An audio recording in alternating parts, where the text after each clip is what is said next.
Marilyn, has Peter called you? We've not heard from Pete. He's going to be here. I've talked to him this afternoon on it. Well, I feel it now. Non-Parks matter. But I really feel it now when I get up in the morning. It was so Well, good. and I My actually called him nephews a love coward, that hence my train. like power notes. If you ask any But it just dawned on four-year-old me, what they want to do on the I mean, Saturday, there's a to, train to Civic Center, that's what they want to do. Yeah. It would be okay if I was 185. The timing's unfortunate. We just finished that master plan, you know? And so, One and down, That's my wing it. but, Well, it I'm flies in the 190. face of Call to order and ask I Marilyn. mean, it would really change the use of more, too much of that the cities. here, because I've lost our sharp. I should hole punch this. Doesn't matter, I do like the train though. It's tough. It's tough. It is tough. because you don't want to do this. Uh-oh. Where's our? What'd you say you put your guns? Where's the Presidente? Yes. Why? So I look more intelligent. I have a lot to hide. Formerly an athletic director, and now works for TCAPS as the learning enhancement and athletic program director. So he does essentially a school, a program for sports. For athletes and All the stuff? way down to elementary. Oh, okay. I have a feeling you're going to have to start reading. Like what most cities would have. for this Even though you don't want to. He does, just specifically inside TCAP. So it's a really, Darren was gonna ask a for new some of that program. Diet Pepsi though. So that kind of, Separate from their athletic program per se. I'm sorry. So if you're not playing basketball or baseball or softball or whatever, right, it would fit kids that don't This fit is in. a right. It's a partial answer to some of the demand. In the interest of being prompt and not keeping our citizens waiting, I'd like to call this Thursday, February 16th meeting of the Grand Traverse County Parks and Recreation Commission to order. I'd like to start with the Pledge of Allegiance, please. I pledge allegiance to the flag of the United States of America and to the republic for which it stands, one nation, under God, indivisible, with liberty and justice for all. Thank you, Marilyn. Could you please call the roll? Peter Dorn, Carl Brown, Here. Bob Carstens. Here. Bill Dorier, Here? David Grams. Here. Rodetta Heron. Here. Rebecca Cass. Here. Chris Maxbauer. Here. Kevin McEllier. Here. Scott Robertson. Here. Thank you, Marilyn. Acting on behalf of the President, Peter Dorian, until he arrives, at this time we have our first public comment. If there's any member of the public wishes to address the board in any fashion, please do so at this time.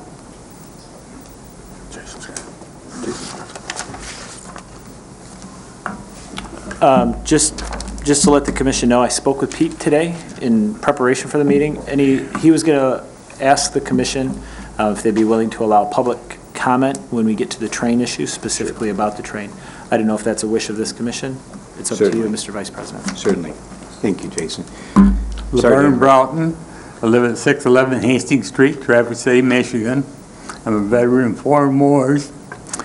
I was reading the article in the paper today, and I feel that I would like to try to get a coalition of veterans together to raise money to move the trains over to Civic Center.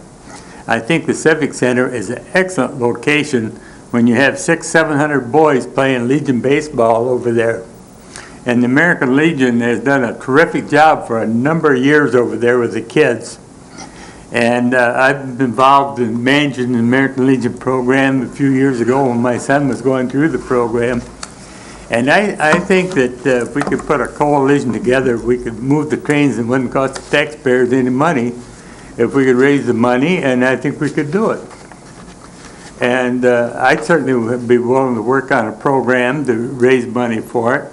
I know both the Legion and the VFW both have halls that will accommodate quite a few people. In fact, you can accommodate 65 at the Legion Hall, and you can accommodate over 300 at Cherryland Post 2780.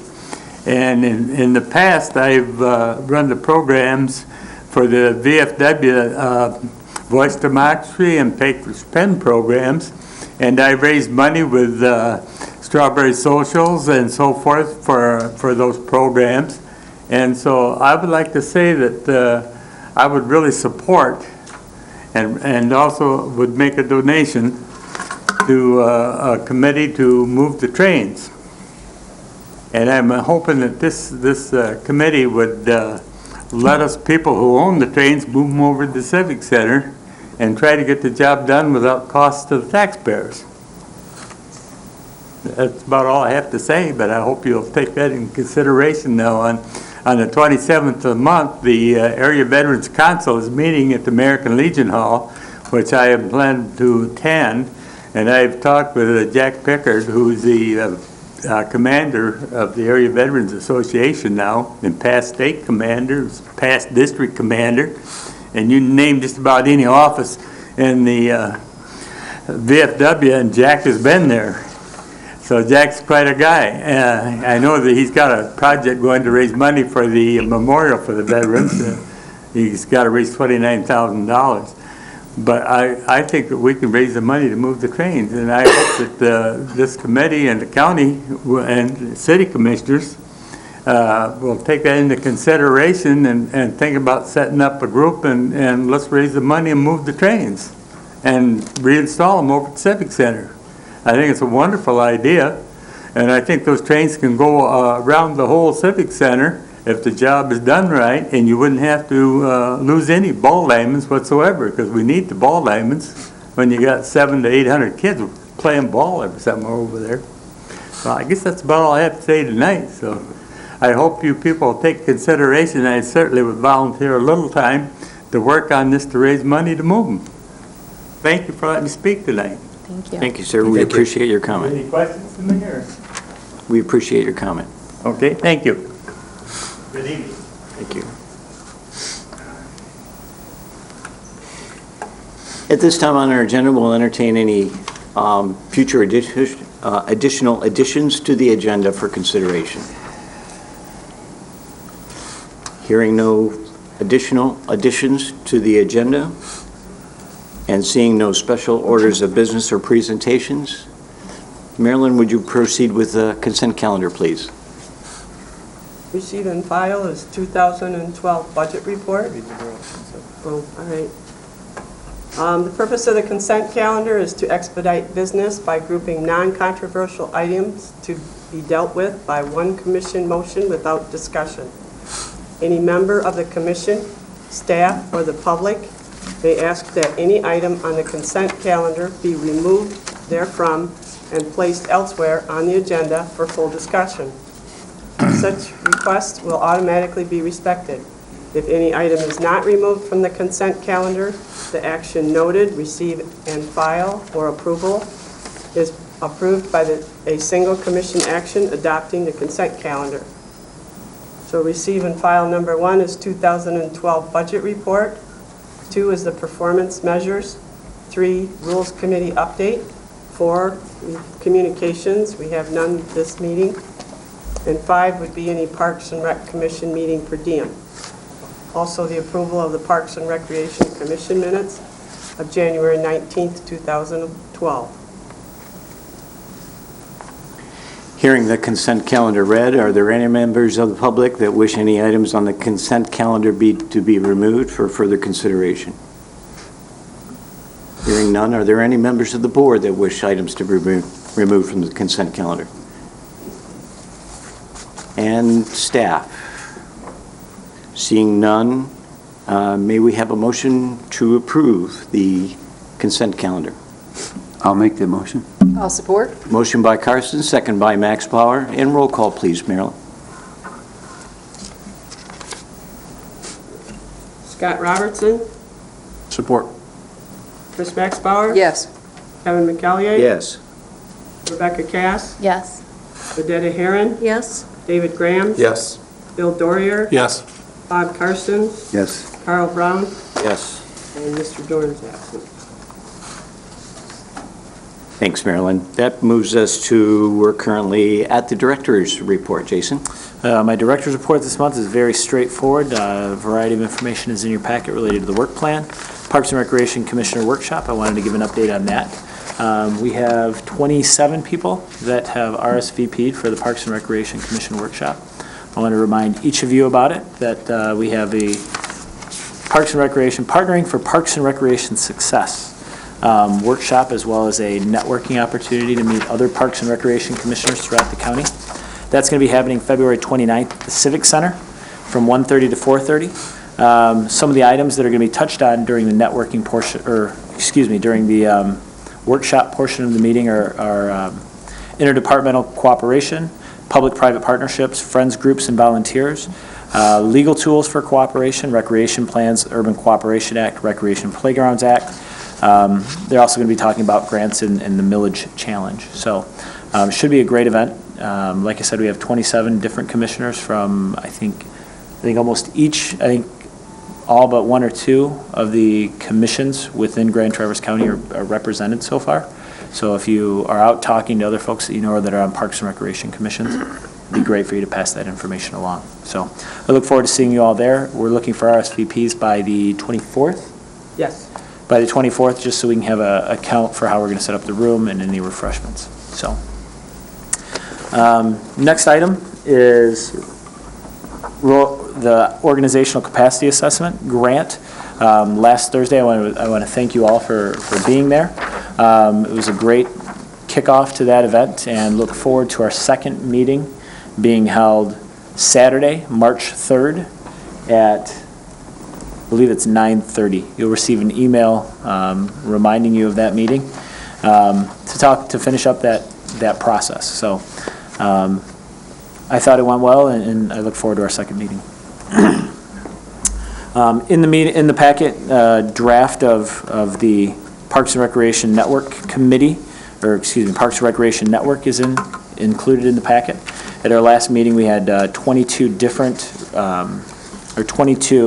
attendees at the meeting, and our focus for discussion was how to work collaboratively as 22 different groups to create a new website that would act as a clearinghouse for all parks and recreation opportunities for adults and youth in the community. We kicked around some different ideas of how to fund that, whether or not to institute some type of a membership fee for this organization to offset the costs associated. And we have a smaller committee set up to actually explore different organizations that could help us out in developing a website and hosting it on their servers. So I look forward to updating this committee or this commission with the work of the Parks and Recreation Network at our next meeting. Our next Parks and Rec Network meeting is going to be Thursday, March 8th. I was hoping to have an update about Kim Moore's medical leave, but unfortunately I don't have a lot to report on that. Kim is out on medical leave right now for kind of an undisclosed amount of time. So once I have some information, if it's appropriate for me to share with the commission, out of respect for privacy, I'd be happy to do so. The second item or the last item on my report are the Flying Gull Swim Scholarships. Commissioner Max Bauer asked me to place this in my director's report and give an update. Where we're at with the Flying Gull Swim Scholarships is we are handling that entire scholarship internally. I've been in contact with both TCAPS as well as Child and Family Services for them to distribute the flyer in relation to the swim lesson scholarship that we offer to children within both of their networks. They're going to remind students of that. They reminded them last week. And then again in March, when it's more appropriate for our spring swim lesson sign-up to begin, they're going to send that information out to all of their networks. We're going to accept students we will provide scholarships to students that are participants or are eligible for the free and reduced meal program through public school or through the schools. The reason we say free or participating and eligible is for students that are in different charter schools or children that are homeschooled. We can simply ask them for verification of income. We have the standards associated with that program, so we're able to offer that program to students that don't go to public schools. The interesting thing about that is and we found this with the baseball program, and it's kind of something that I always like to pass along because I think it's good for our community. A lot of times we'll ask people, are you eligible for the free and reduced food program through schools? And they say, well, I don't know, we've never heard of that program before. So there's been several occasions, especially with our baseball program when we were doing this, that we were able to inform them about the program, and then they were able to go on and participate in that program, ensuring that their kids had proper meals and things like that. So we're excited about that.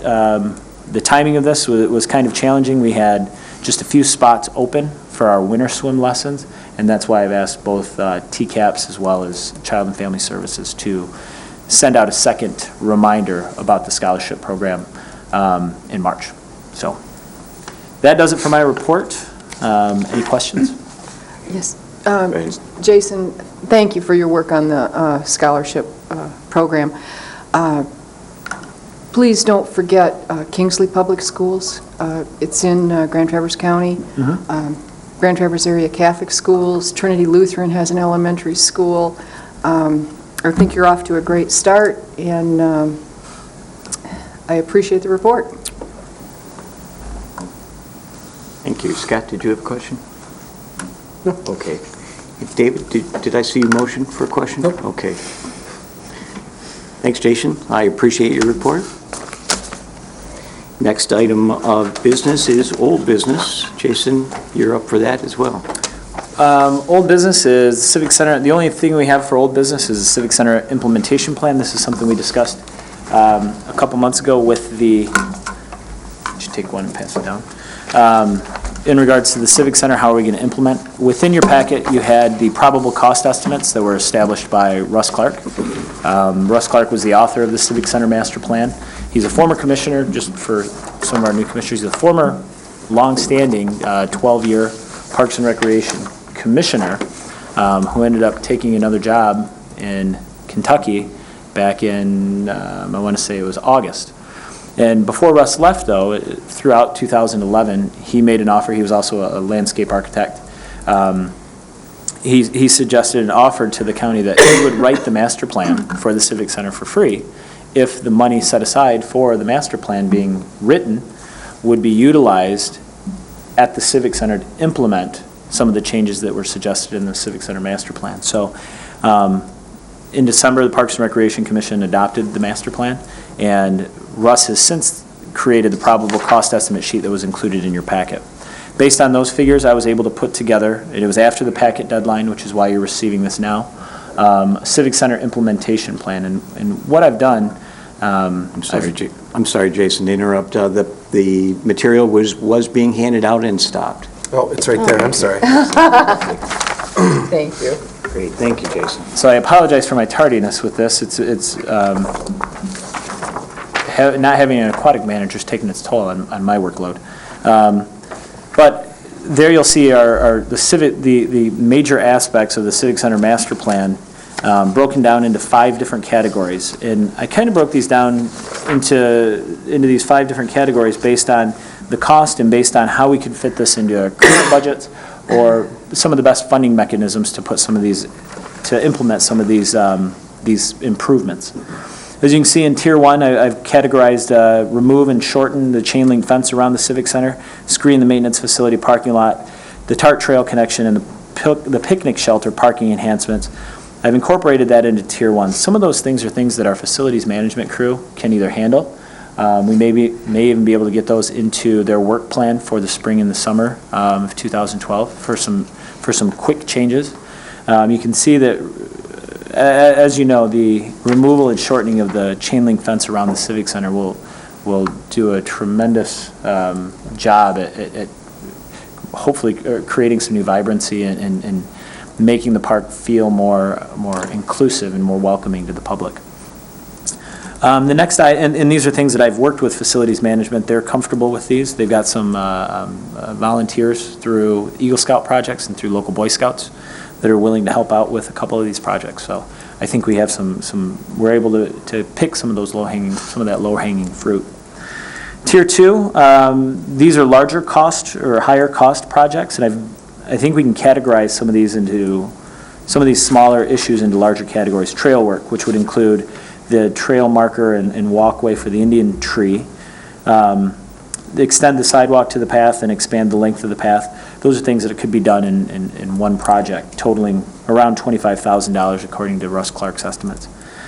Front Street improvements, that's a fairly sizable amount, $86,000, to do some landscaping changes and add a community event sign to the Civic Center. And then finally, the multi-purpose sports fields, talking about adding some lighting there. We have a great multi-sport facility, multi-sport field. Adding new lighting to it would make it that much better.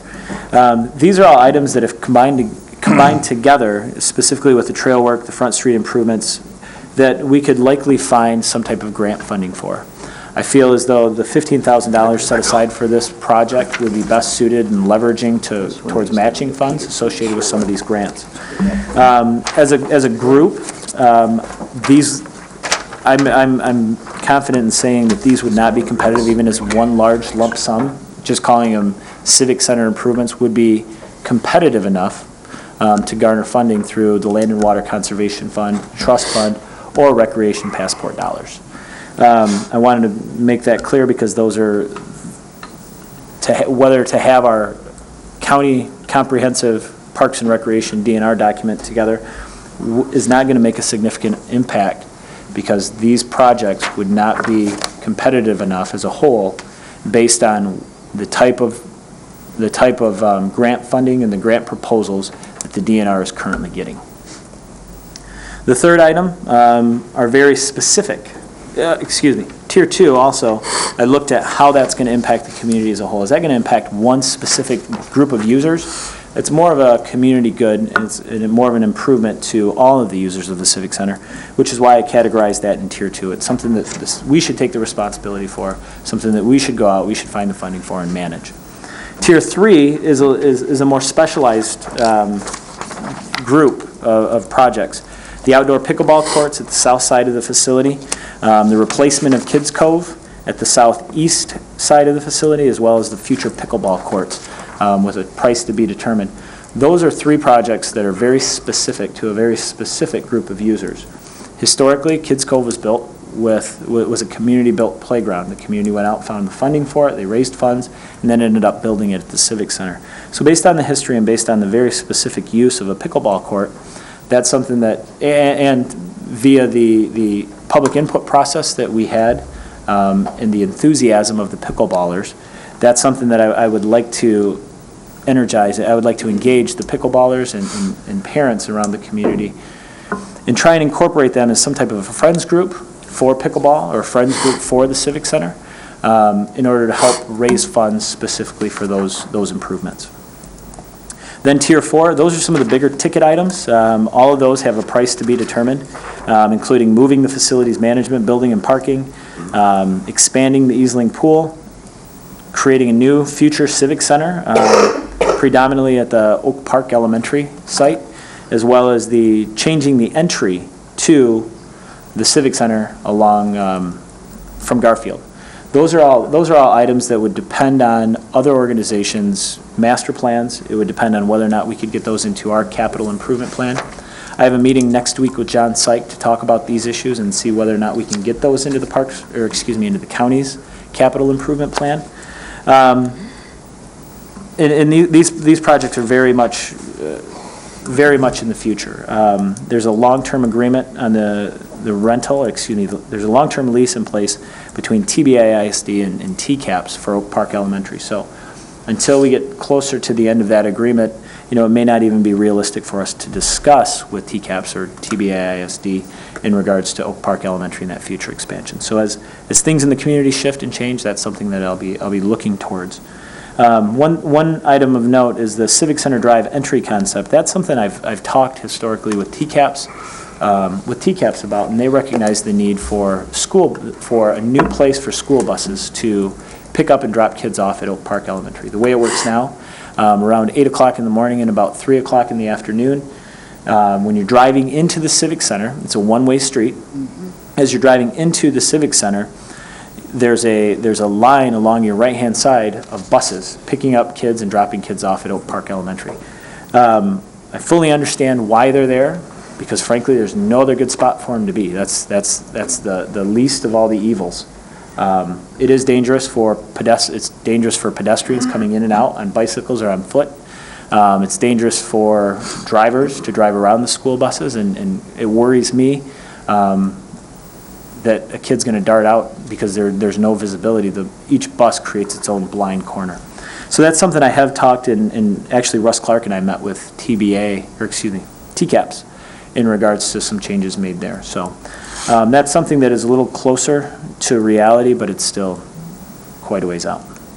So Thanks, Jason. I appreciate these details for discussion. And with that, it gives me great pleasure to turn the meeting back over to our president. So sorry that I'm late, I apologize. Well, that's a good report, Jason. Can you explain to us the process for capital budgeting that the county follows?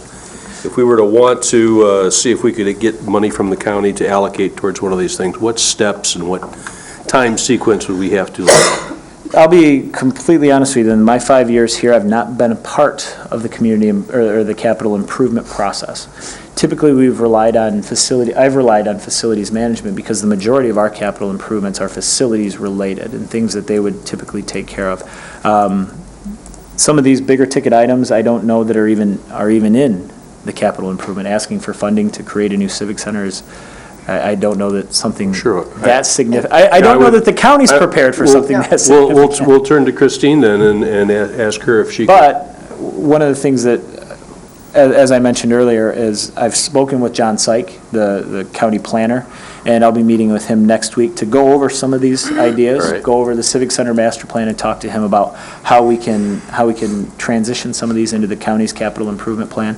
He said, last night I met with him, brought up the idea after setting up the meeting with him, and he said he would definitely be very interested in checking over what we have and seeing how we could shoehorn that possibly even into our current capital improvement plan. Okay. Christine, could you add anything to that? Well, I do want to let the board know that the county board recently purchased approximately, it was maybe about a $25,000 vehicle for the sheriff's department. We took that out of the capital improvement budget this year. At that point, Dean Bott, the finance director, informed the county board that there would only be approximately $100,000 in the capital improvement budget left this year. And Carl can speak to this as well. The reason for that is we have partnered with the county road. We partnered with County Road several years ago and for road improvements. And those road improvements are bonded. And I believe we've got 2012 and 2013, Carl, and then we're done. I think we've got 2 years. 2 more years. And it's a substantial amount of money. So the capital improvement budget is tight. But is there, and this probably is for Bob, our County Planning Commission representative, but is there a multi-year capital improvements plan that the county adopts and that we could try to figure our way to get into that for some of these things? There is the Planning Commission does, mostly John Syke, does have a capital improvement plan. But as far as the details of that, unless I have it in front of me, it's rather extensive. Yeah, the county, I believe, and Chris, correct me if I'm wrong, has a 5-year capital improvement plan and a 20-year capital improvement plan. That's part of the master plan process. Correct. So, I do have a suggestion, if I may. Sure. Jason, under Tier 2, 1, trail work, and I would appreciate it if you would change that to Native American instead of Indian. But I do happen to know because this morning Rodetta and I were at Commission on Aging meeting, and one of our Commission on Aging members of the executive committee is a Native American and a member of the Grand Traverse Band. And he was saying that the grants are starting to be written now for the next round of awards by the Grand Traverse Band of their 2% money. And I can't think of a more meaningful project for the Grand Traverse Band. I mean, this tree really celebrates their heritage. And it's unique. It's in the middle of Traverse City and Grand Traverse County. And I would like to suggest writing a grant request to the tribe to get that part done. The other item on here... Before you leave that, Jason, do you have the ability to make that kind of application? I certainly have the ability to. It would be my suggestion that that grant's open twice a year. It's a fairly regular grant. It's a consistent source of money, or a consistent source of, it's consistently funded. It'd be my suggestion to let this commission finish the organizational capacity assessment and determine whether it's going to move forward with strategic plan, how it's going to move forward with strategic planning, and then ensure at that point that the Civic Center Master Plan will still be a high priority. And at that point, for the next round of funding, I'll have better resources in place, and I'll have a better understanding of our fund balance, because the numbers for 2011 were just wrapped up, to ensure that, to put together a better grant application. Christine, you had something else you'd like to say? Well, I'm going to ask Jason to check to see whether or not it would be better to wait or not. And I say that because, if memory serves me, the grants are directed, they weigh heavily towards certain organizations in the fall versus the spring. So, and I can't remember which is which. So our opportunity might be better now versus later, but I don't know that. The other thing I wanted to add was the TART Trail connection, $1,800. The county appropriates a certain amount of money for TART every year, and it might be a good idea to speak with the director of TART and maybe make a request to the county for $1,800 out of those monies for that aspect of our project. And the other thing I wanted to say was, I did ask Russ Clark, of everything he's listed, what his priority would be. What would he like to see most? Because he did this work. And he told me that removal and shortening of the chain link fence was his priority, and I would like to see us respect that. We do have that. We do have his waived fee. He waived his fee. Yes. For all of this work, which was substantial, on the condition that the county spend an equivalent amount of money to implement the plan. How much was that? $15,000. $15,000? Actually, I have a comment. Commissioner Maxbauer, I appreciate you bringing up that TART Trail connection, because one of the things that I'm exploring is whether or not we can just eliminate that connection from the master plan and ask the city to possibly restripe Civic Center, or the Civic Center Drive, as it goes out of the southern entry to our facility. If they restriped and put a bike lane on Civic Center Drive, it would connect to the bike lane or the extended shoulder on 8th Street, connecting it to Hastings, connecting it to the TART.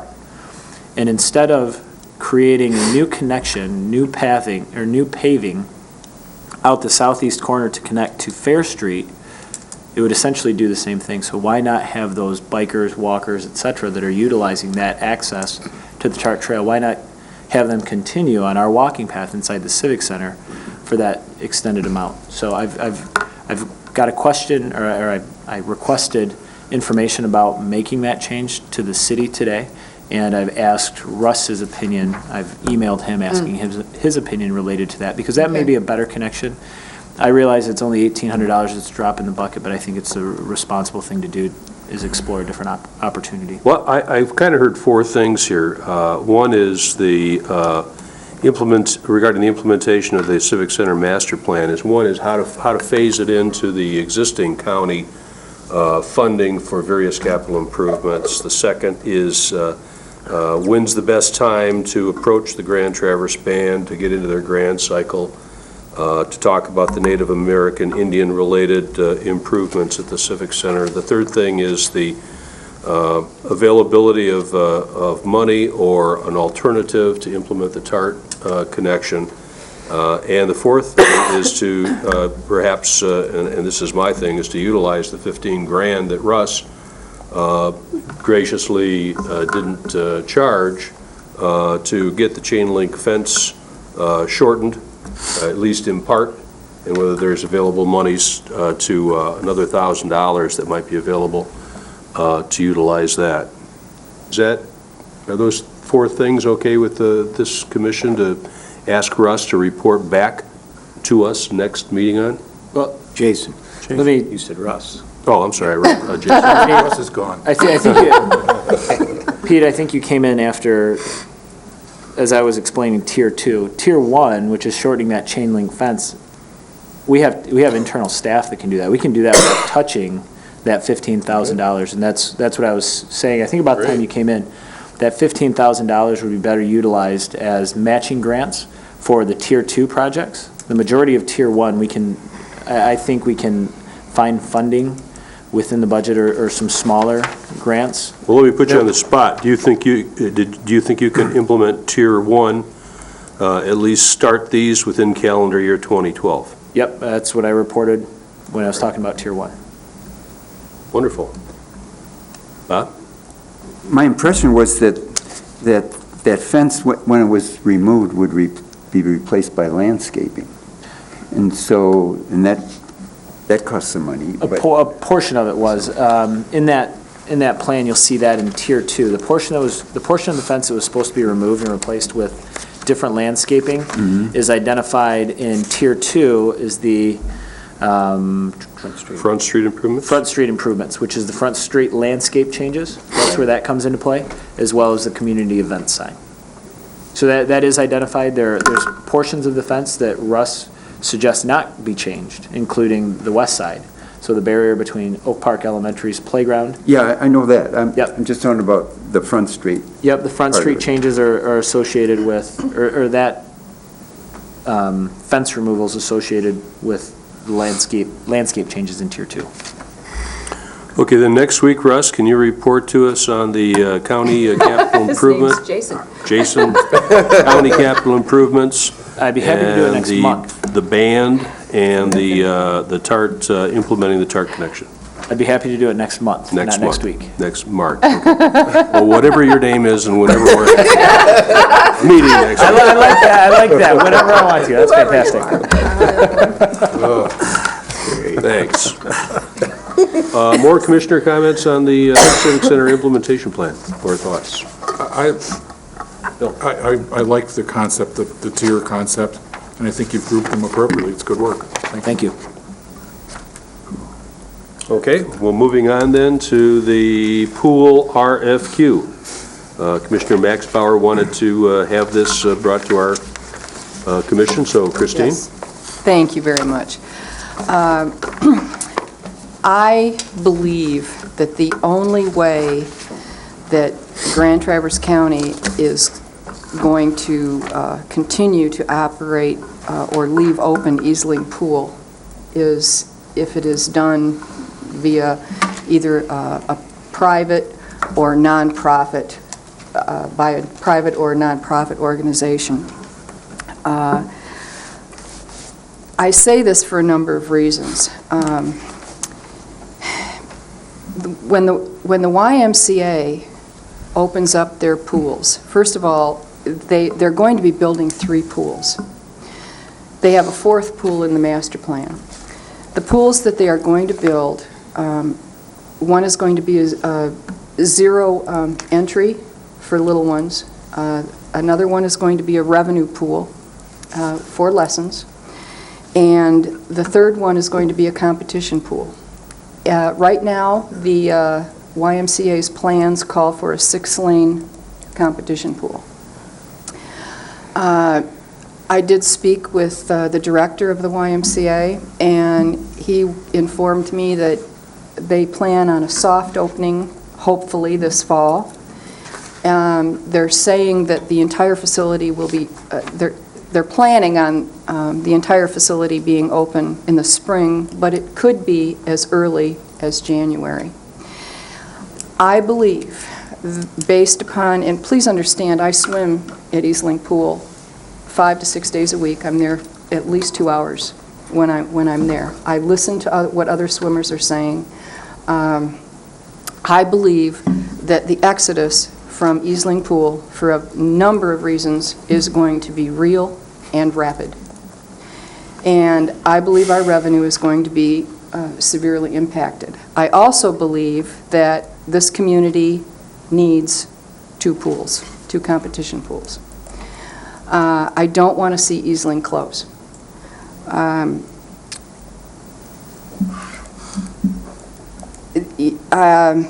When I think the first thing that we're going to lose are going to be lessons. It makes more sense for parents to go over to the YMCA for lessons. The water is going to be warmer, it's going to be shallower in the revenue pool.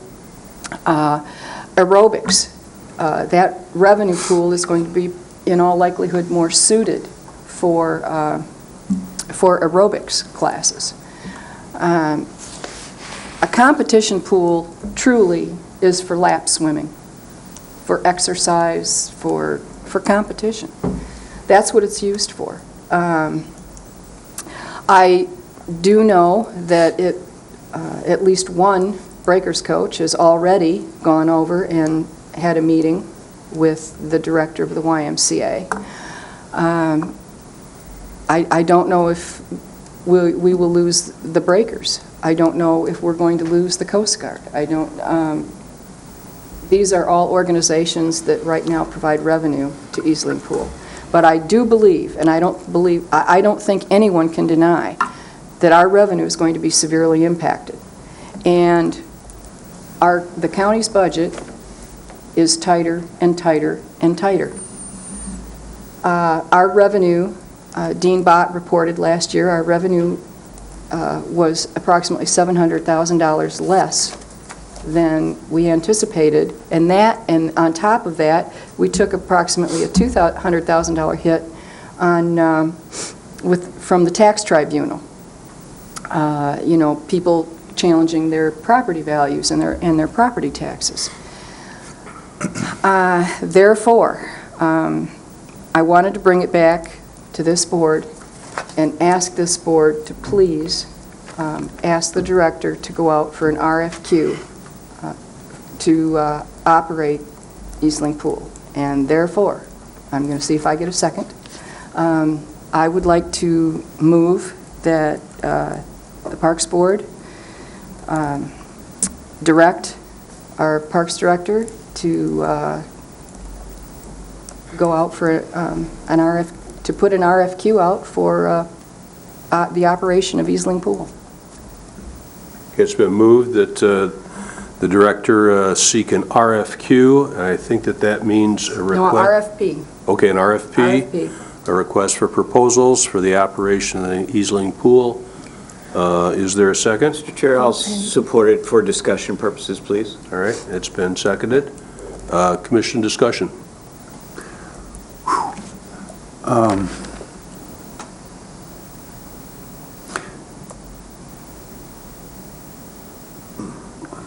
Were you directed by the county board to do this, or is this primarily your own thinking and values and what have you? No, I was not directed by the county board. Okay, because this came up before us before, and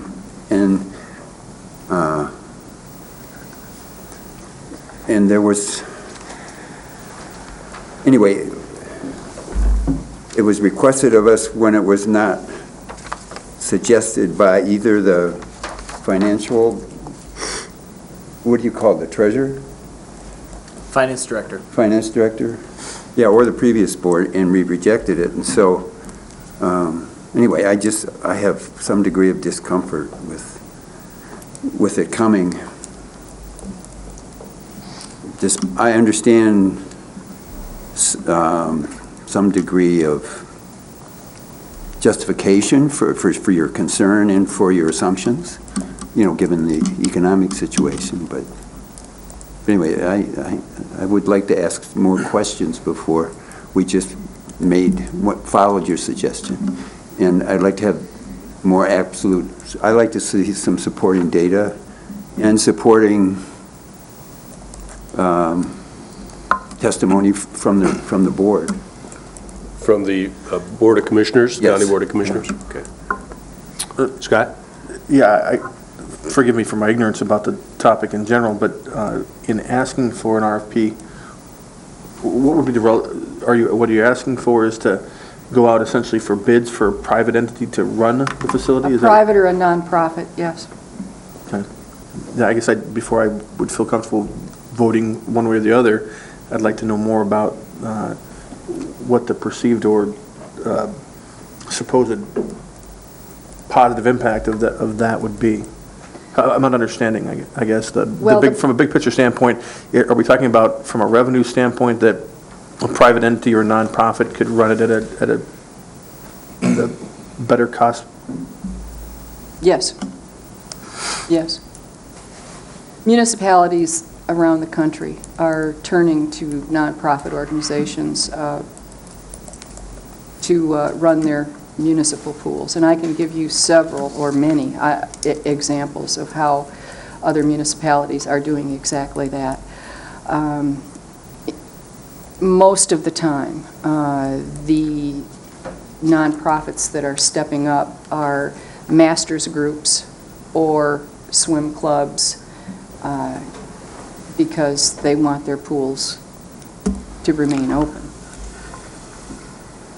And please understand, that's my goal here.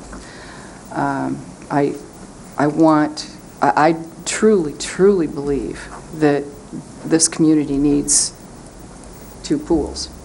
But I don't believe, in all likelihood, that Easling is going to remain open the way it is presently operated. And I've heard out of the mouths of 2 commissioners that, oh, it's closed. And I have not had the discussion with, any more than those 2 commissioners. I have to be very careful because of the Open Meetings Act. So I don't, I limit my conversations. But, Chairman Inman at a recent meeting when Jason was, and it was a public meeting, Chairman Inman mentioned that I don't know how much longer we're going to go. He said that publicly. I really, really, really, well, I wouldn't be doing this. Well, I did it last year because I really felt that it was the only way to keep Easling open. But the Parks Board disagreed with me, and I respected that. I didn't take it to the county board because I don't know if you're aware of the process, but the process is, and this is what happened with American Legion Baseball, once the Parks Board votes, if the county board, if there's strong disagreement with the way the Parks Commission has voted, 3 commissioners will sign a piece of paper saying we would like to address this issue. And at that point, the county board can step up and reverse the Parks Board's decision. It's only happened one time. Okay, I'll move to Bill first, and then Becca, and then Bob. Bill? Yeah, I have several remarks on this. I've been on this board for about 1.5 years, a little bit more than that. We've talked about this on numerous occasions. I think during my tenure, we've voted twice. I know we've voted at least once on a pool RFQ or P, whatever you want to call it. And we defeated it soundly. I'm concerned that the progress that's been made at Easling Pool in regards to revenue versus expenses has not been recognized, either by this board or by the county commission. We've made some significant strides in getting revenue up and bringing expenses down. I think there's more that can be done, but I think our staff has done a very good job, and I think they deserve our support. I'm very concerned about the effect of these kinds of conversations on our employees. I think it's really bad to have this sword hanging over your head year after year after year. And frankly, I think maybe we might be seeing the effects of that. There are other municipalities that have gone to outside companies. Now, some of these outside companies are for-profit enterprises, and some of them are nonprofits.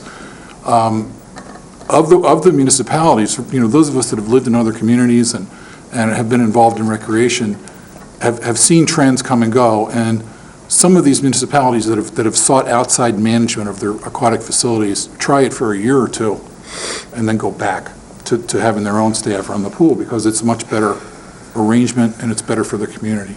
So I won't be supporting this at all. Thank you. Thanks. Becca? I think it's pretty common when a brand-new facility comes into a community that, like Chris said, it's going to be a fantastic facility. So, of course, it's going to look, that poor Civic Center. I mean, how old is the pool? 40 years It's old. an old facility. It's a dark facility. Oh, no, it's very bright. What'd you say? It's bright, very bright. No, it's Civic, I'm talking about the Civic Center. I know. But it needs, like, windows. It doesn't have, all of those perks that a new YMCA has. So I think that's just common talk when in a community like this. But I think for me, when I came on this board, and I couldn't agree with Bill more, I think it's just it is a dark cloud that these employees are experiencing with these comments. And when I came on, I was excited to make change and make positive change, and I brought up a great fundraiser idea that, this was, from the minute I came on board, this discussion was looming. And I later recall that Chris said, Rebecca Cass wants beer at the Civic Center at the county board. So it's one of those things that I want to ask you, what needs to be done at the Civic Center to make this conversation stop happening?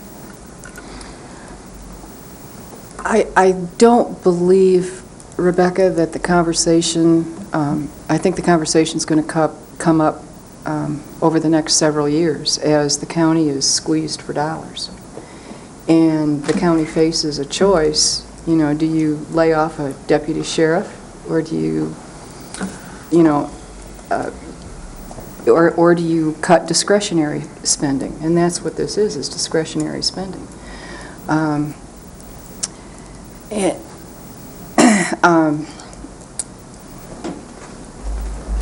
I think the discussion is going to come up over the next several years. But Well, what would you want to do? What would you like to see? How would you like to see it improve? What would you like to see happen? More money coming in, correct? I don't want to see it close. All right. Well, I've heard that multiple times. I'd love to hear your thoughts on And options. and honestly, as long as the county board is willing to fund it, that's fine. But I don't believe that the county board, with a new facility and watching revenue drop, because it will, I just don't believe the county board is going to do it for Thank you. any great length of time. Bob's got some comments he wants to make. Well, more than comments, I have questions. I had heard that West is going to build a pool. Do they have a pool now? Scott might know. They don't have a pool, and I've not heard any conversation about that at all. Personally, I highly doubt that is on the horizon, just given the state of finances in the school district as well. Where does Traverse City have a swim team? They have a combined swim team. The high school? Yeah. Just the girls.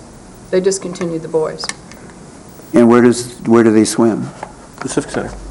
Yeah, and that would be logical because it's so close. So it just seems to me that,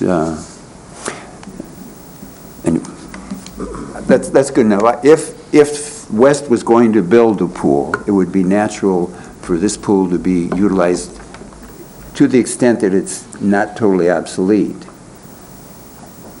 In your estimation, is this pool operational for another 10 or 15 years, or not really? From a facility standpoint, some money would have to be put into the pool. I'm not. We're able to do regular maintenance on the pool, and our staff are often criticized for things like water quality, but water quality is one of the biggest factors in the degradation of the concrete surrounding the pool. We're able to maintain a saturation index that shouldn't make that a significant worry in the next few years. That could lead to something like the cave-in of the side of a wall, which would definitely be a terminal problem for our pool. But we're not seeing that. So to say that that type of catastrophic issue could come up, no. Our mechanical room, it's PVC. It's not degrading. It's not degrading based on the chemicals that are going through it on a regular basis. Could we survive for another 10 years? Certainly.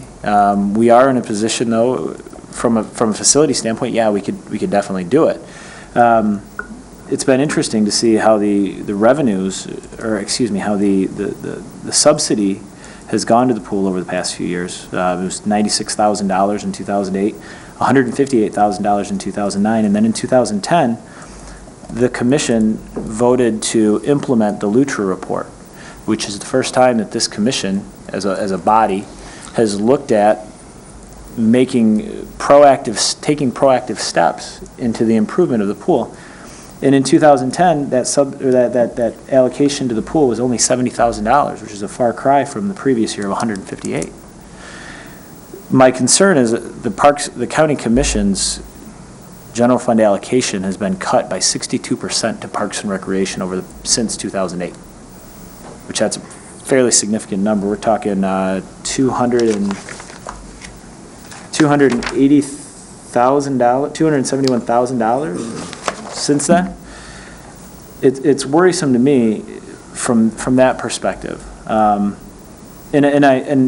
we've talked about this several times, and I've looked into where can we save money? How can we cut more expenditures? How can we increase revenues? And I know you've heard me talk about this before, and I'm sorry to bring it up again, but we have one issue that nobody wants to talk about, and frankly, it's not a discussion for the county or for the Parks and Recreation Commission to have. And it is something that will always be a challenge to our pool from a financial perspective versus the YMCA, and that's the cost of union staffing. We are a union shop, and that's something that the county commission has some say in. But looking at the budget from 2010, we have $119,000 associated with union staff. That gives us about 3,090 hours of 3,090 man-hours in the pool. Our part-time salaries are about $103,000, and that gives us 10,000 man-hours in the pool. Give me those again. Keep in mind, I'm working from an older document, so these are 2010 actual numbers. Full-time employees, $109,746.35. How many hours? 3,090. Okay. Part-time temporary, $119,981. So I was a little off. And how many hours? That's $10,000. And I'm not trying to pick specifically on the union, but being a municipally owned swimming pool has some challenges that the public and the private sector don't have. We could certainly, interestingly enough, that our cost associated, that allocation to the pool was $70,000 in 2010. Based on the 2010 figures, I figured it out what it would cost for those. If we could bring that cost for those 3,090 hours down. I'm gonna cut this discussion off. Those employees have a right to be a union, and that is a fact of life, and we're gonna respect that, those employees' and unions' rights. We're not gonna tread on that ground, Jason. Kevin, did you have some other? Thank you, Mr. Chair. I'll be brief, but I am seeing some consensus. I'm grateful for seeing that. Bob, in the beginning, when you began your discussion, you mentioned, in reality, there's going to be a need to be some justification. And then later on, you did ask, what are the continued costs? Those are questions, consensus in my mind as well, too. Reality-wise, there's going to be a justification to look at these numbers. What are these costs, and scrutinize this. Secondly, then, Bill, I agree. Dwyer had mentioned this is a serious situation. It's affecting families and jobs. And this cloud that Rebecca talks about, I'd like to get it cleared up too. And that's why I support the motion to get some numbers. I support getting these facts out into the light of day and let them stand in the light of day, and we can make an educated decision. The Board of Commissioners can then take our recommendation and decide from there as well. I've always believed in just getting the facts out there.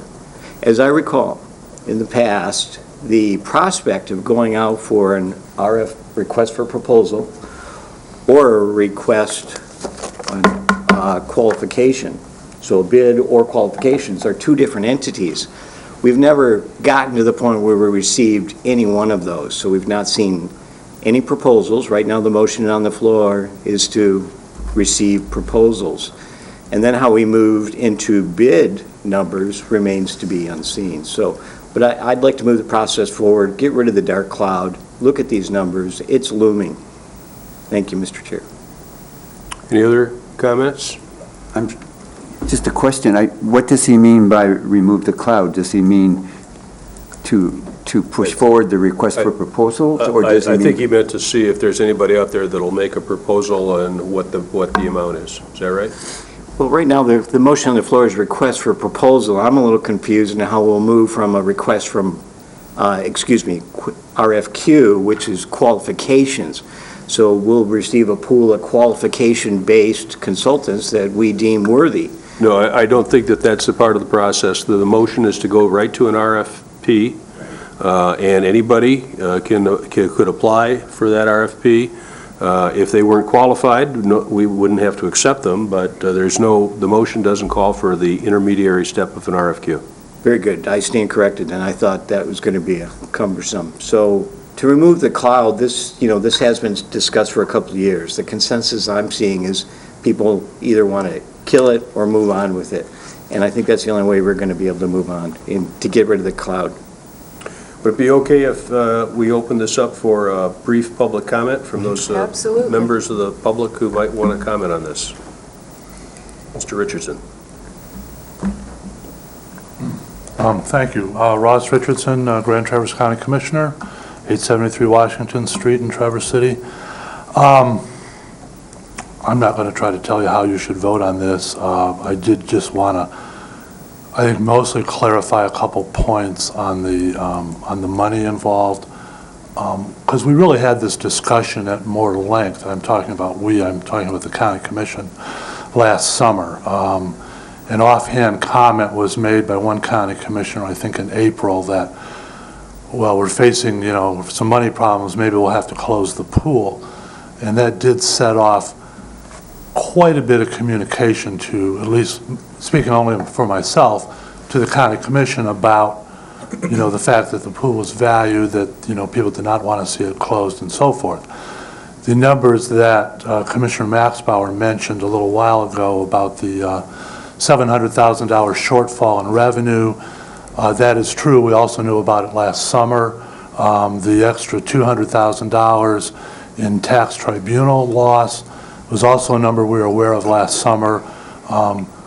There was some brief discussion about, whether more money should be exacted from the pool operations.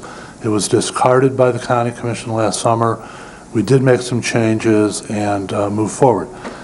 We just got our end-of-year results in, and it actually, after accounting,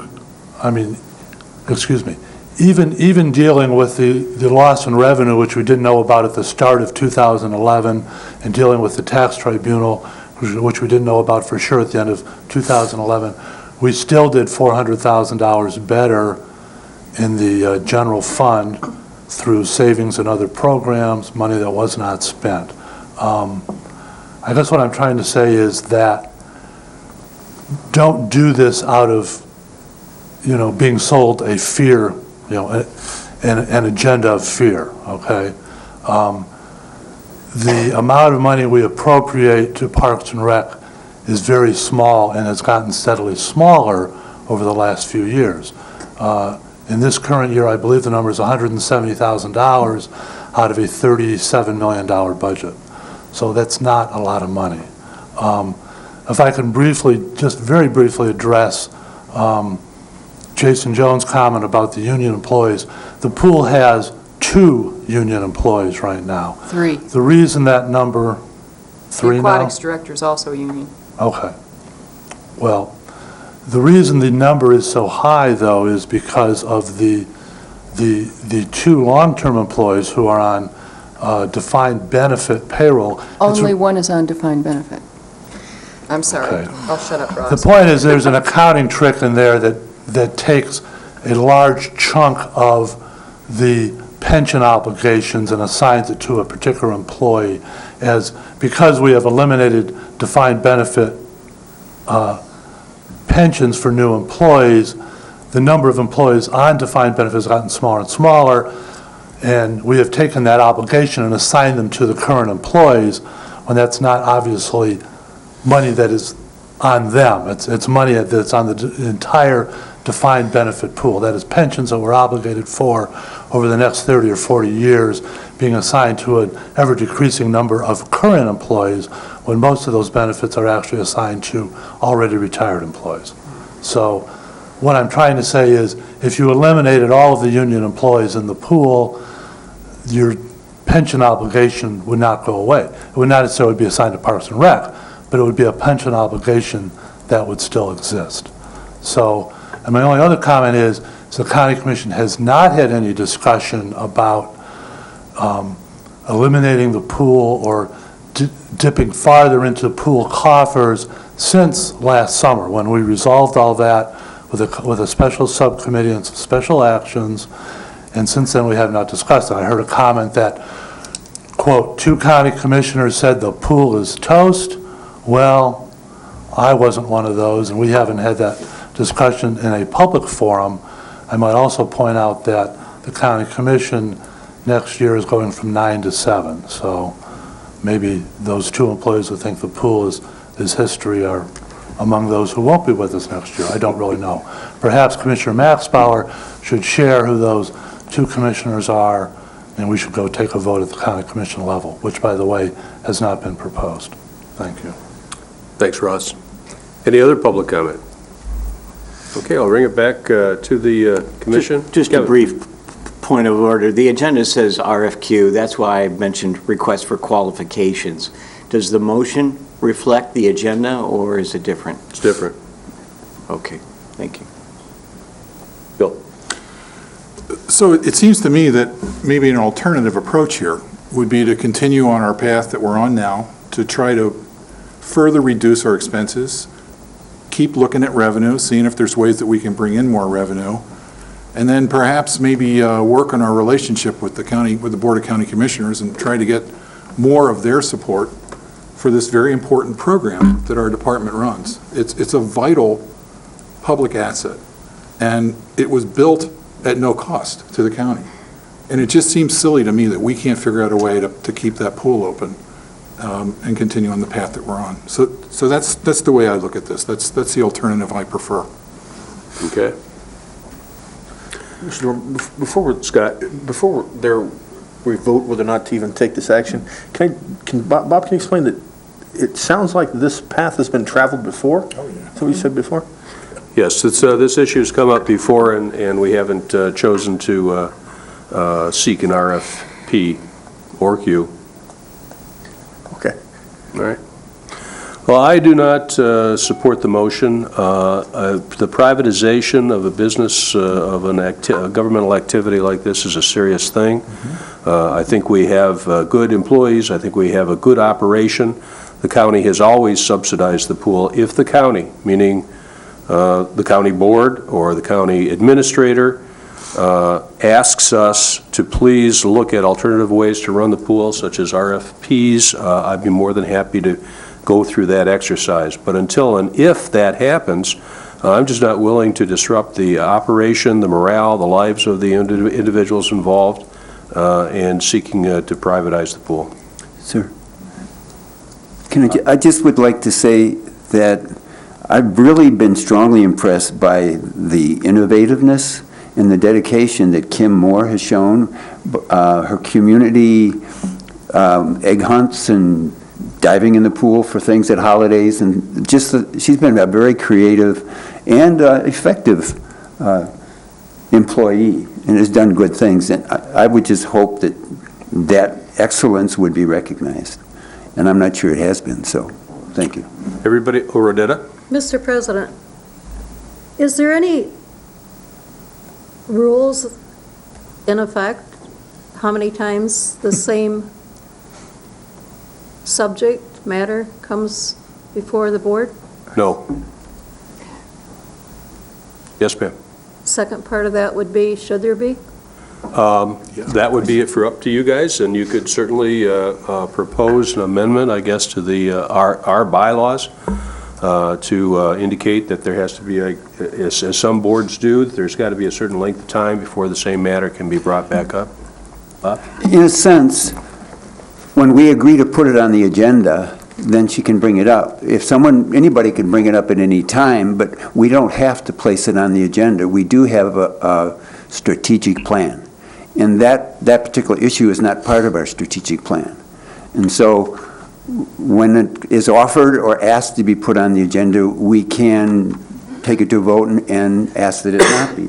And so that could be a I think, way. and I could be, I stand to be corrected, but my recollection of the bylaws is that any board member can ask for something to be placed on the agenda. So a member of the public or non-board member, we could say in our agenda meeting, Kevin and I and Jason, that I've described to you, where we get together and set the agenda, we could say, no, we're not going to put that on. Okay. But I think that if it's a board member, we more or less have to. Christine? I want to let everyone know, the first time I brought this forward, it did pass to go out for an RFQ. Board members changed, and when it was brought back to the Parks Commission, the new Parks Commission members voted not to pursue the RFQ. So the first time it passed, the second time it failed. The only reason I'm bringing it up now is we have new board members. I think it's an excellent idea to limit how many times you can bring back an issue once the board is voted, or maybe there should be a length of time, 3 months, 4 months, or maybe some unusual new information, a new law that's passed, whatever. But the only reason I'm bringing it back to this board is we have new board members, and that's why I'm asking it be addressed. Mr. Chair, just one brief comment, personal story here. I'm all in support of reducing the cost of county government to our citizens. And I fully respect and understand the burden this may place on staff, the uncertainty or the black cloud that I talk about. And I say that because some recent actions by the Board of Commissioners will be looking at my salary, the Drain Commissioner's salary, to try to cut costs wherever they can. But I welcome that scrutiny. If it can be done for less, I welcome the reduction in costs to our citizens, if it can be effectively done, and remove that cloud. So that's why I'm supporting this, not at all, as I mentioned, being aware of the threat to the families and the uncomfortableness with it. I just want to look at the numbers. If there's a better way of doing this, it's our job to have that fiduciary responsibility and look at the numbers. Thank you. Are you all ready to vote on this? You all understand the motion? Okay, all in favor of Christine's motion to seek the RFPs for the pool, say aye. Aye. Aye. Opposed, say nay. Nay. Roll call. Bill Dorrier, No. Bob Karsten, No. Carl Brown, No. Chris Maxbauer, Yes. David Grams, No. Kevin McEllier, Yes, ma'am. Rebecca Cass, No.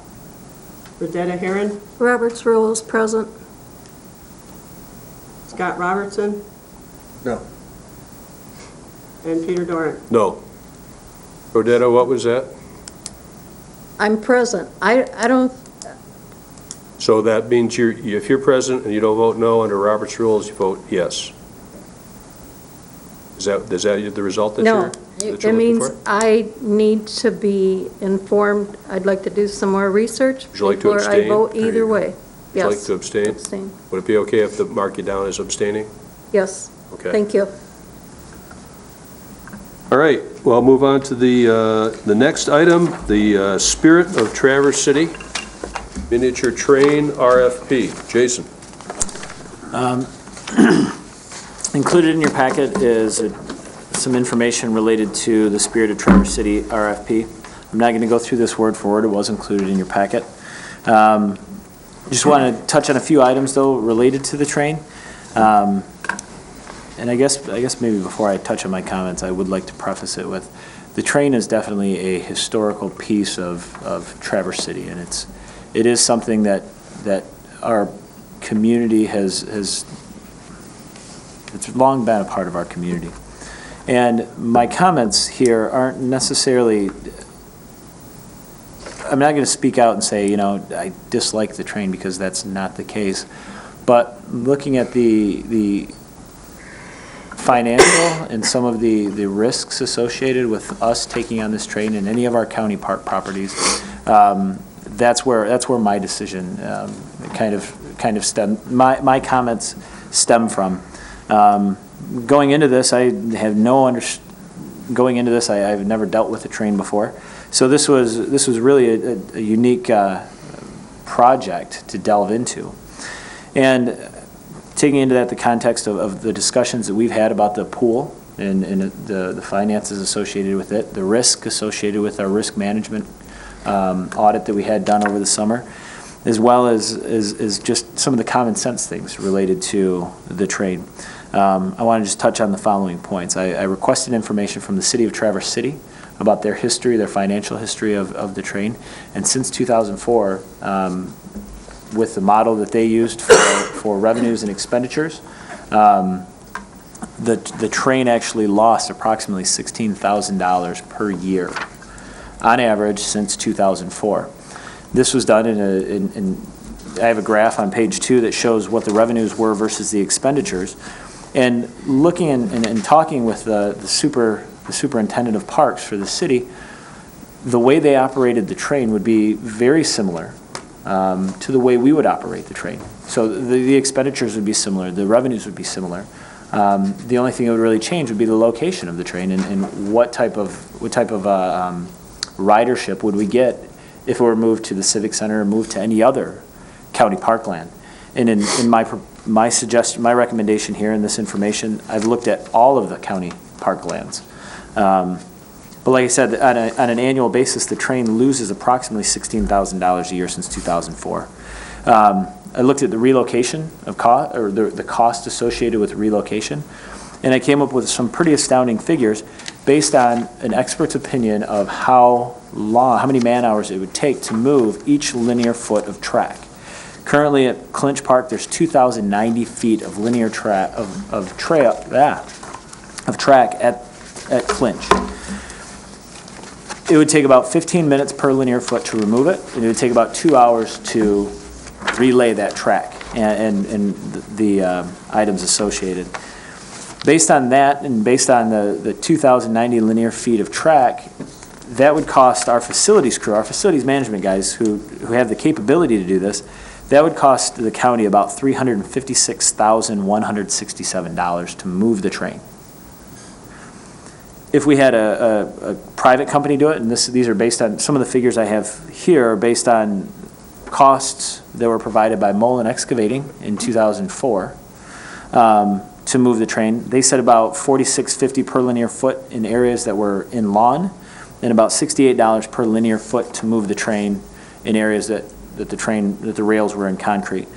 That gives us a cost, based on those figures, of $97,185. It's a far cry from what our facilities management crew would do, but based on the information I got, I don't know if that's per man, I assume it's for the entire job.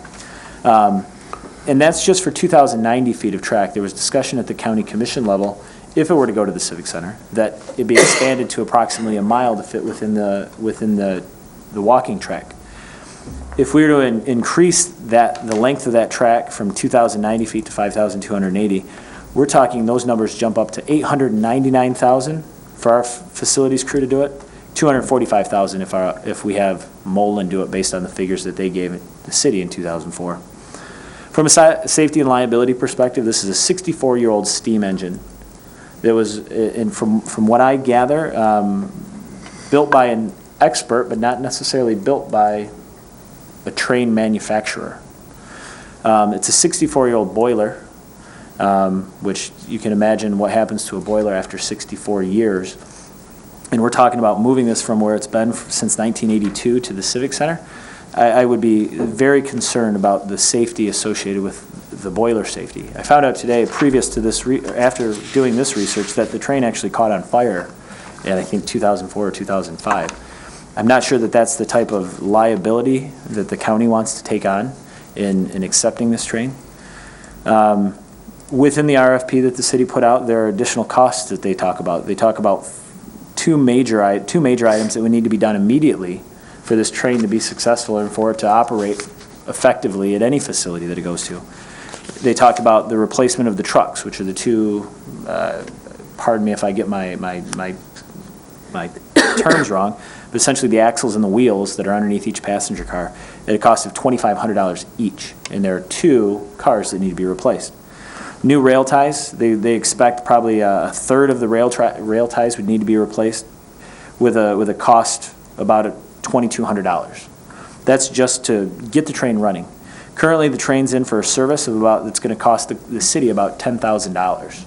And this is a service to the boiler that needs to be done every 7 to 12 years. So if you figure 10 years, we'd be incurring another $10,000 cost every 10 years for this. Not to mention service and repair. This is obsolete. This train is old. Its parts are obsolete. We can't go down to Bill Marsh and ask him for a 1964 train part. These are obsolete parts. They have to be manufactured. They have to be designed, manufactured, and milled for us to do that. I can't quantify the cost there, but I can assure you they wouldn't be cheap. The Civic Center site, that was a tremendous amount of discussion. The reason I focus on the Civic Center is because Don Frost, one of our local experts on trains, and specifically on the Spirit of Traverse City, came out and he did a review of the Civic Center for how it would be, or how the train would fit there. He outlined some of the topographical issues related to the west side of the facility. He talked about some of the challenges with specifically putting it on the south side of the facility related to the radius necessary. A very broad radius is necessary for the train to turn, and how that would not fit at the south side. Ultimately, he said, for the train to fit at the Civic Center, you would have to have the rails go through at least one of the ball fields, which would create an obvious hazard associated with trip falls, if we had a rail going through an outfield of a ball field. He also suggested that if the train were moving, that the ball games would have to stop. Otherwise, there could be an obvious ball rider collision, whether it's a home run or a foul ball. Neither of those situations are something that a train rider is necessarily expecting.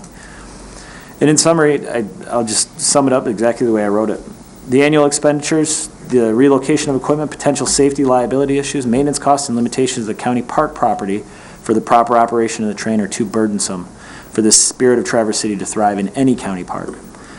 Myself and Danny Brown suggest not to respond to the RFP and to not accept responsibility for the Spirit of Traverse City train in the future. Thanks, Jason. Commission members, Christine?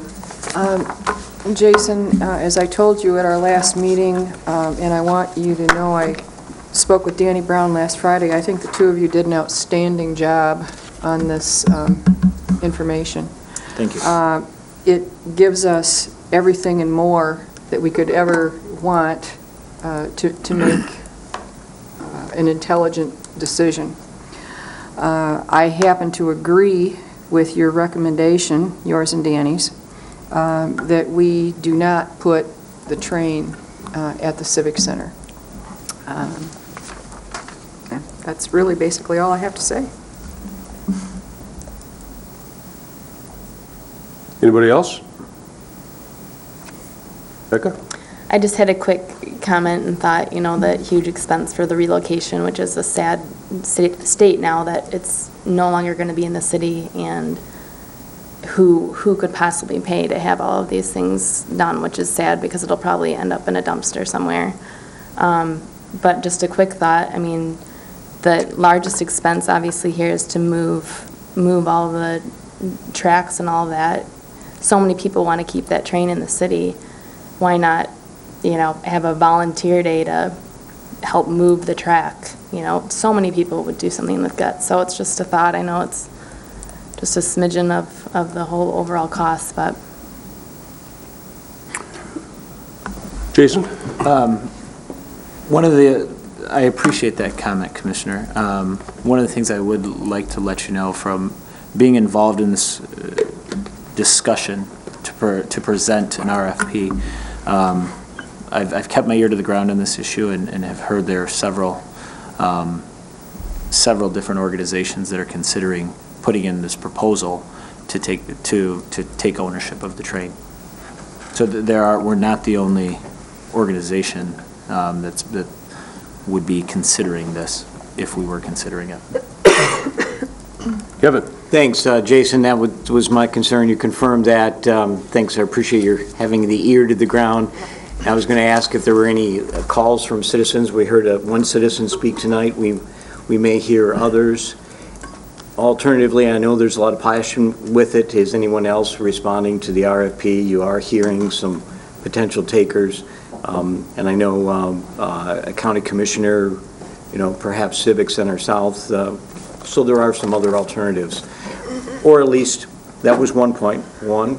Two, echoing Rebecca's statements about reducing those costs and at least having it revenue neutral. We're looking at cutting pools, saving every penny we have and affecting families, but yet this is a $15,000 a year expenditure. It's a money loser. So thank you. I appreciate that report.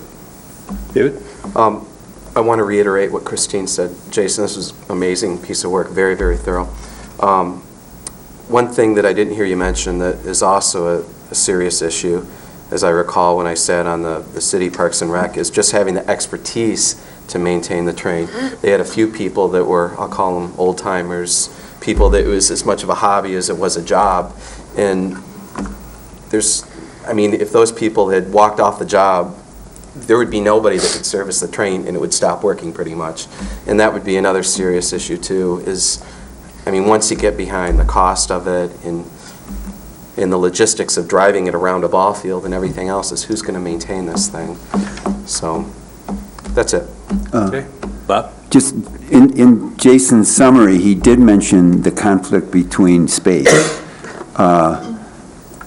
Right now, if we were to take the train on, it would remove from the opportunities for active recreation and offer opportunities just for passive recreation. And a lot of us need to reduce our waistlines and to stay active. And so that's another good reason to preserve every inch of the Civic Center that we can for active recreation of our citizens. I grew up in the Detroit area, and the Detroit Zoo has a nice, fabulous train, I assume it still does, that runs around the zoo. The zoo, the Traverse City Zoo, was a place of amusement, and the train was an activity of amusement.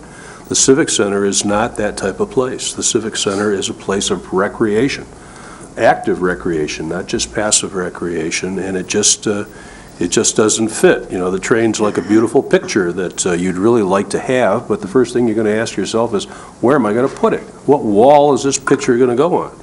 And then if you find the right wall, then you might ask yourself, can I afford it? Well, I don't think we got the right wall for this. At least the Civic Center isn't the correct place to put this very nice thing.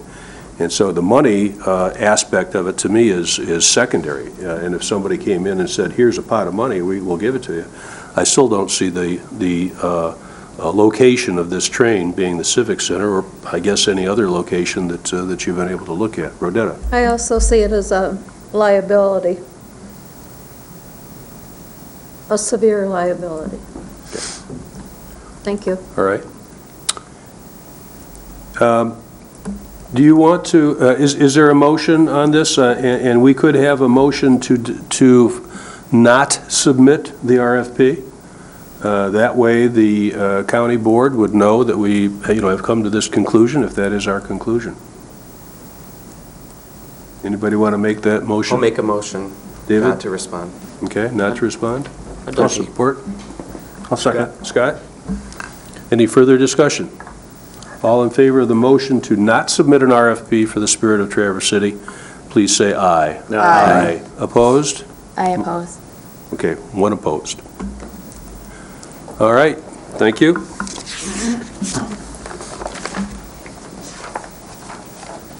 I think we're down to our second public comment. Anybody in the audience like to step forward and comment on any activities of the Parks and Recreation Commission? Seeing none, I'll bring it back to the commissioners. Christine? I went to my first T-Base meeting Tuesday, and I think it's an extremely good idea that we continue to have a representative, whether it be me or someone else, on the T-Base board meetings. I say that for two reasons. One is to publicize what they're doing, and right now their spring soccer tournament, I'm happy to report, has 170 teams signed up. So they're going to have a major impact on our community, and they're meeting with the Chamber of Commerce and have been to find hotel rooms for these 170 teams that are coming. The other reason is I want you all to know that there is still some tension between T-Base and North Star Soccer. And I just think it's a good idea to keep the lines of communication open and to keep this board informed as to that relationship, because it did cause us problems in the past. Do the organizations serve different age groups, or what's the difference No. between the two? Are they just totally overlapping? If I'm not mistaken, and I'm not exactly, don't hold me to this, but I believe North Star serves young ladies All right. only. Okay. I think that's the difference, but Well, good. you don't want to quote me on that. I haven't learned quite enough about it yet. North Star's a travel team, right? They're, aren't All I know is that they're a separate league, and Yeah. they are in competition with T-Base. And so there is some tension between the two groups. They originally were a part of T-Base, but they broke off. And at the time of the break, it was not a friendly, agreeable break. Well, thanks for keeping us informed. I guess if you all have any specific, soccer-specific questions, get a hold of Christine, and as our liaison to the T-Base board, she can try to address those. Bob? You've appointed me to be your representative at the Nature Education Reserve. Yes. And in conjunction with that, I've been exposed to the dam removal. And I've attended, in the last 2 weeks, I've attended about 6 meetings connected with that. And it's kind of interesting because Ben is out there, and Ben, aren't you involved in the Brown Bridge Dam removal in the bottomland? Are you involved mostly in the bottomlands restoration, or both the dam removal and the bottomlands? Steve Largent from our office is focusing on the... Go on up, Ben. Thanks. Steve Largent from our office is focusing on the river-related aspects of dam removal, in-stream habitat, things like that. My primary focus is on recreation and safety, so providing access to users of the river, establishing new trails on the lands that are exposed when the pond is gone, things of that nature. Do you think, I'd really like to know more about it. Do you think it would be worth maybe a special presentation at one of our upcoming meetings to let us know what the status of it is, and how much land as opposed to now or formerly water, and when is it going to be usable, and what's the various decisions that'll be coming up? I attended a Bottomsland committee meeting at the Nature Education Reserve, and that was a couple weeks ago. And then in addition to that, they have an implementation team, and in addition to that, they have a watershed prosperity team, and then in addition to that, the CRA has a management team.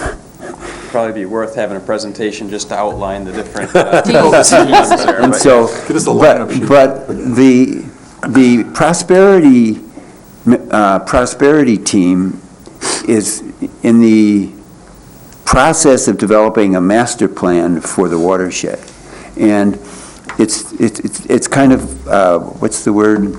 they're on the cutting edge, because that has never been done for a watershed like this that has had all the dams removed. And so it's kind of exciting, but it's kind of overwhelming too, and exhausting to the whole process. And so it's interesting. So could you? Yes, do I'd be that? happy to do that. All right, we appreciate that a lot. Mr. Chair, a brief comment. I'm glad we're having this dialogue because I review all these meetings that Bob had mentioned, and I noticed that it mentioned in there that Ben has been working on a recreational plan, and I'm confident with Ben's talents, it was moving ahead, and we'd likely see it soon. I would just remind everyone, you can go to theboardman.org and review all the minutes of all these various committees that Bob just told you of. It's a moving target. I review all of them. You've got to keep ahead of this fast pace that's happening. Christine?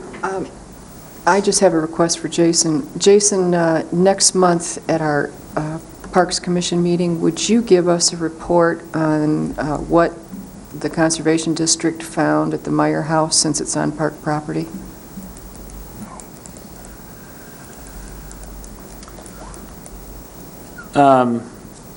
I don't, to be honest with you, I don't know what you're referring to. The asbestos. That was a safety inspection that was actually facilitated by our Facilities Management Department. Danny Brown is working with Dean Bott on creating an implementation plan, and when I have something significant to report, I'd be happy to. Maybe next month or the month after? You guys will get it when it's appropriate. I asked Thank Danny you. Brown if I could talk about it, and he asked me to hold off until he had a better plan in All right, place. thank you.